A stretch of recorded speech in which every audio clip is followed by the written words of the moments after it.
DDC 19th addition অনুযায়ী class number বের করছি একটি প্রবলেমের। Application of compost fertiliser in millet cultivation in coastal region of Andhra Pradesh. এখানে এটা খুব বড় একটা প্রবলেম, তোমরা সাবধানে প্রবলেমটা করবে এবং বোঝার চেষ্টা করো। আমি ক্লাস নাম্বার দিয়েছি, অনেকগুলো ডিজিট আছে। ক্লাস নাম্বারটা প্রথমে বলে দিচ্ছি, 633.17189050914605484।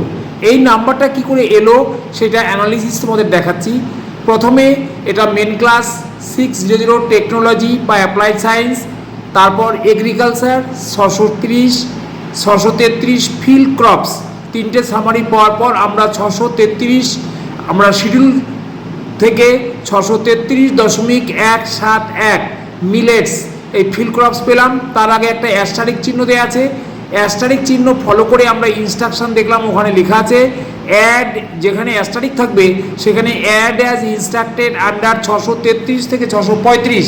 তাহলে ওখানে একটা অ্যারো দিয়ে 633 থেকে 635 স্পেসিফিক প্ল্যান ক্রপস, এবং তার তলায় নির্দেশ আছে add to the notation for each term identified by asterisk as follows.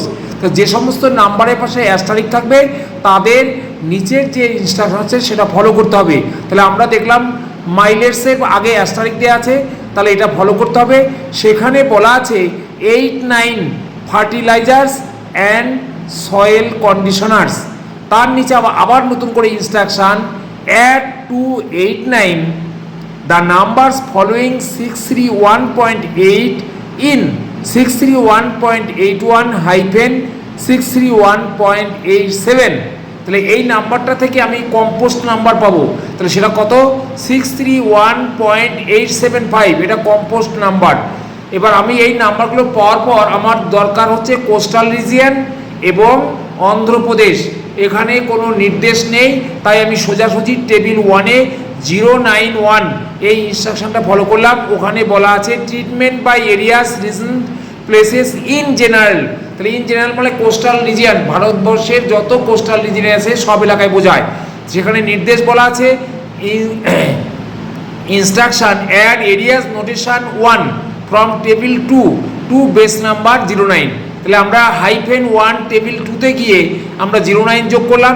তার তলায় এবার নির্দেশ দেওয়া আছে অ্যাড 0, মানে 09-এর পরে 146 আমরা কোস্টাল রিজিয়ন পেলাম। এই কোস্টাল রিজিয়নের পরে আবার একটা 0 যোগ করতে হবে। তারপরে আমরা 3 থেকে 9 টেবিল 2 থেকে নাম্বার ব্যবহার করতে পারবো। সেখান থেকে আমি নাম্বার পেয়েছি অন্ধ্রপ্রদেশের নাম্বার 5484 অন্ধ্রপ্রদেশ টেবিল 2 থেকে। কিন্তু এর পরেও আবার আছে আমার সিনথেসিস, সেই সিনথেসিসটা করতে গেলে তোমাকে দেখাতে হবে যে কিভাবে আমরা সিনথেসিস করি। যেহেতু লম্বা নাম্বার, আমি পরে রিমেনিং পার্টে দেখাচ্ছি যে 633.171 এটা হচ্ছে বেস নাম্বার, তার সঙ্গে 89 যোগ করেছি আমরা শিডিউল থেকে পেয়েছি। তারপরে 631.8 এই নাম্বারটার বাদ দিয়ে পরের অংশ 75 মানে কম্পোস্ট যোগ করলাম। তার সঙ্গে এরিয়া যোগ করতে গেলে -09 টেবিল 1 থেকে নিতে হয়েছে, কেন কোনো নির্দেশ দেওয়া ছিল না। তারপরে আমরা তার সঙ্গে যোগ করেছি -146 কোস্টাল রিজিয়ন টেবিল 2 থেকে। সেখানে -1-এর তলায় নির্দেশ দেওয়া ছিল এর পরে 0 যোগ করে আমাকে অন্ধ্রপ্রদেশের নাম্বার বা 3 থেকে 9 যে কোনো এরিয়ার নাম্বার যোগ করা যাবে। তাহলে আমি 0 যোগ করে তার সঙ্গে -5484 টেবিল 2 থেকে নাম্বার পেলাম, যেটা অন্ধ্রপ্রদেশের নাম্বার। তাহলে therefore the class number is 633.17189750914605484। Thank you.